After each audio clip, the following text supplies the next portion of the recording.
Bangag at tambaloslos naglalaban. Mabanta. Pakawalan ni Bangag. Alam mo na, dati pa marami na ako nababalitaan na ang backer daw nitong PGMN ay si Romualdez.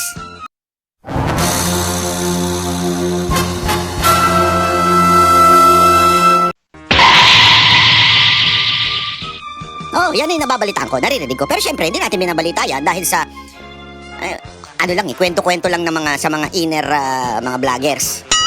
So sabi ko, tapos ang sabi nila sa akin, tingnan ko daw yung PGMN hindi bumabanat kay Romualdez. Bumabanat kay Marcos pero kay Romualdez hindi bumabanat. Nung napasok doon si Attorney Rowena Guanzon, di ba matindi bumira yung kay Romualdez? Sa pinipigilan daw si Attorney Rowena Guanzon. Tanong niyo sa kanya.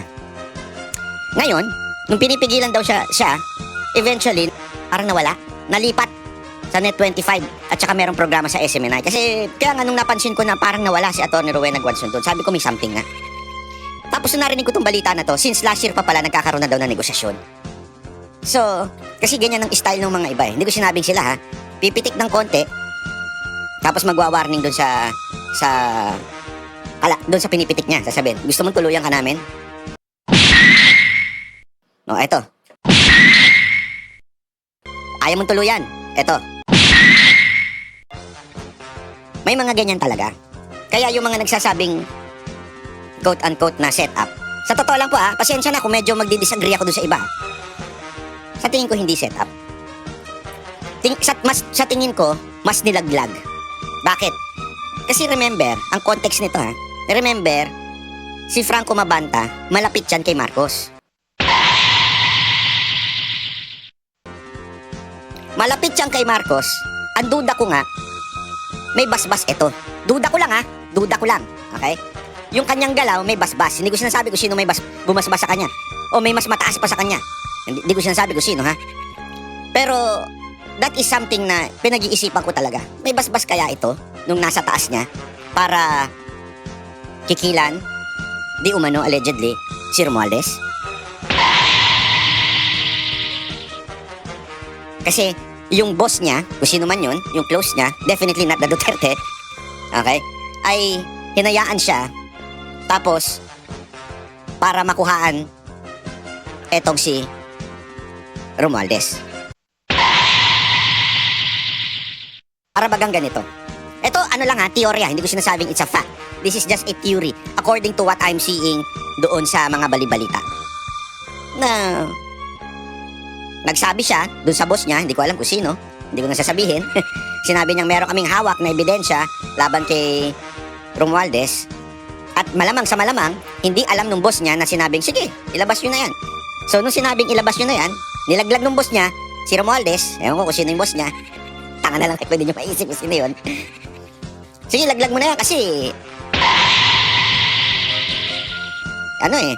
tandaan ninyo last year pa pala yan. Pero bakit ngayon lang naganap yung pangyayari? Yang quote-unquote setup, quote-unquote extortion. Parang, last year pa pala nag-uusap, pero ngayon lang, pinush. Ngayon lang, pinayagan, parang ganon. Ano ba ang mga circumstances na nangyari? Yung circumstances na nangyari ay unti-unti nang binabanggit ni Remulla si Romualdez as mastermind. Binanggit niya ito, di ba? Pinapakasuhan ng ombudsman si Romualdez. Kasama pa nga daw doon si Chis kahit di naman para lang hindi halata. Sinama si Chis. So pinapakasuhan.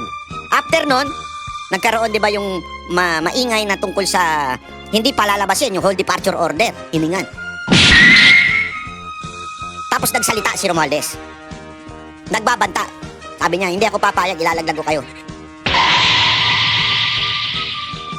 Parang hindi pwedeng ako lang. Sama-sama tayo sa imperno, sarang ganun. May parang ganun ang tipo niya, yung threaten Tapos, parang biglang nagkasa ng entrapment.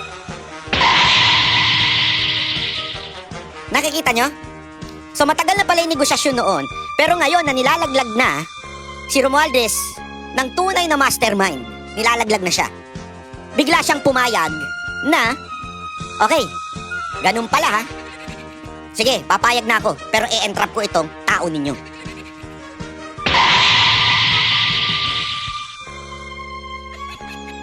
Medyo checkmate sila dito, bakit?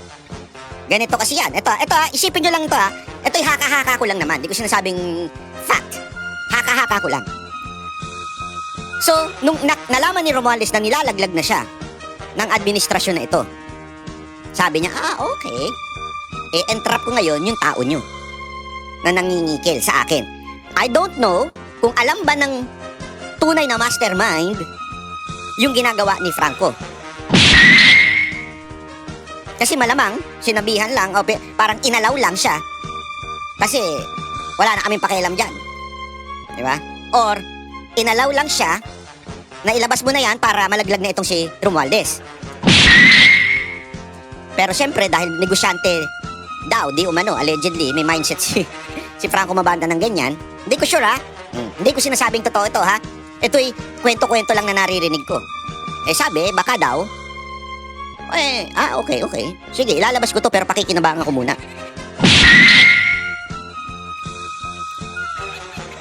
So may hawak talaga silang alas pero pakikinabangan. So, dinimanda ngayon. Allegedly, in-extort na si Romualdez. At si Romualdez naman, okay.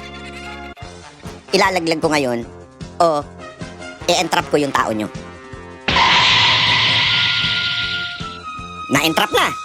Okay, nahuli na. Ito ang tanong. Makakalaya ba? Remember, malapit ito. Nakita nyo naman yung mga photos na lumabas. Kahapon, pinakita rin natin. Yung video. Kasi kung hindi ka close, gagawan ka ba ng surprise birthday party kung hindi ka close ng isang tao? Nandun pa sila. Naintindihan mo ibig sabihin? That is, kung nga rin, ginawan ako ng surprise birthday party. Uy, paano kung nga rin surprise birthday party ako ni BP Sara Duterte? Halimbawa lang, pero hindi malabo yun. Halimbawa lang, surprise birthday party niya ako. Tapos i-deny ko na hindi kami malapit. Di ba isang malaking katarantaduhan? Yun nga lang mag-fansign si BP Sara Duterte ng Madriaga. Sinasabi ninyo, kaibigan. Kakilala. Pero yung nag-birthday party at niyakap pa, hindi kaibigan. Double standard di ba? So, anong na-establish dito? Ang na-establish talaga dito, malapit siya kay Marcos. At kay First Lady. Ang tanong, sasalbahin kaya siya ni Marcos sa kaso na to? Di ba? Mukhang si Franco Mabantay is just a pawn. Diba? Parang hindi siya talaga yung nasa likod nito. Mukhang labanan ito ni Marcos at ni Romualdez. Pawn lang si Franco Mabanta. Ngayon, mukhang i-checkmate ni Romualdez si Marcos. Ang tanong, eto matinding tanong. Iiwan kaya sa ere ni Marcos si Franco Mabanta?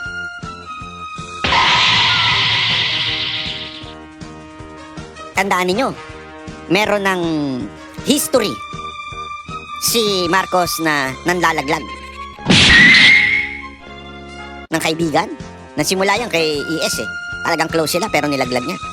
Marami ng pagkakataon na nanlalaglag yan after niyang pakinabangan. Sinong perfect example niya? BP Sara.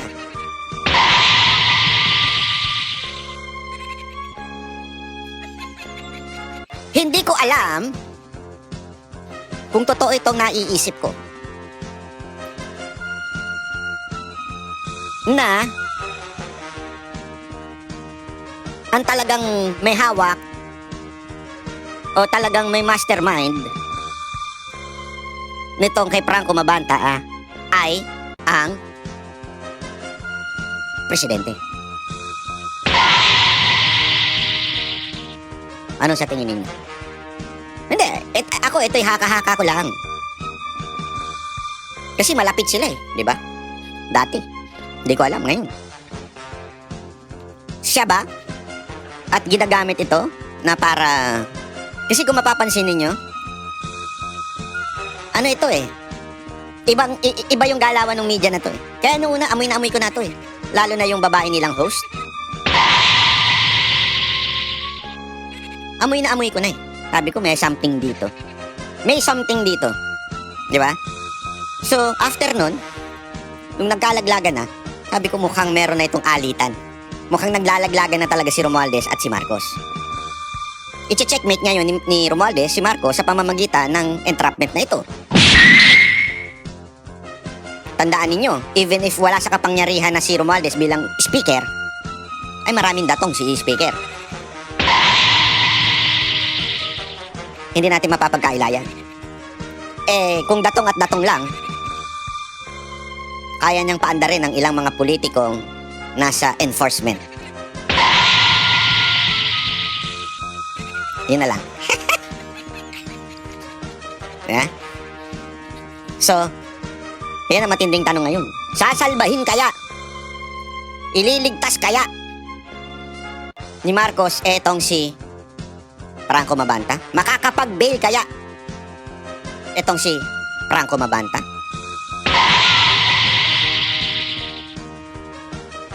Di ba? Kasi sabi, bailable daw, ganyan-ganyan.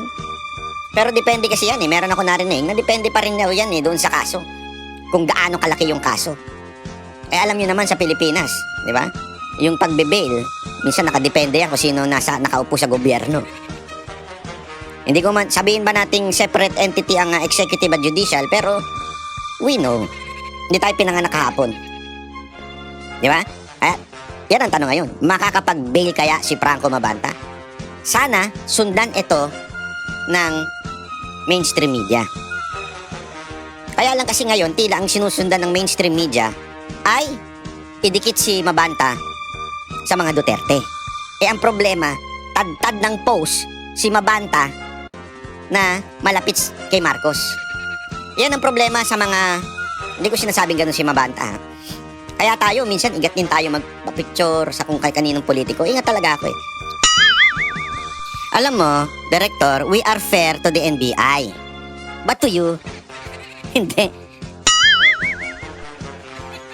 Hindi sa totoo lang. As a matter of fact, ang turing nga daw sa'yo, di ko alam kung totoo ha. May mga nakikwento sa akin na taga-loob dyan. Ang turing nga nila sa'yo, taga-labas eh. Which is totoo naman kasi talaga na taga-labas ka. Hindi ka naman talaga masasabing nating from the ranks eh. Diba? Ikaw naman talaga ay taga-labas. Ngayon, ang tanong lang, fair ka ba? Ako, sure ako yung mga NBI, fair. Yung mga agent na naandyan, yung mga career officer, fair yan. Pero ikaw, you're a politician. Period. You are a politician. And you were appointed by the president. And so far, ang mga nahuhuli, lahat, quote-unquote, nakikriticize sa presidente. Not necessarily a Duterte supporter. Let me be clear ha. Not all na nakikriticize kay Marcos ay Duterte supporter. Marami dyan nakikriticize kasi talagang ayaw lang si Marcos. Marami din dyan na ginagamit lang ang mga Duterte. Marami din dyan ang namemera lang. Kaya kinikriticize. So, let's be fair. You want fairness? I'm telling you, being fair. Kung anong tunay na pagiging fair. So, ang dami-dami dyan na binayaran para banatan si VP Sara Duterte. Bakit hindi ninyo yun i-case build up yung mga ganun?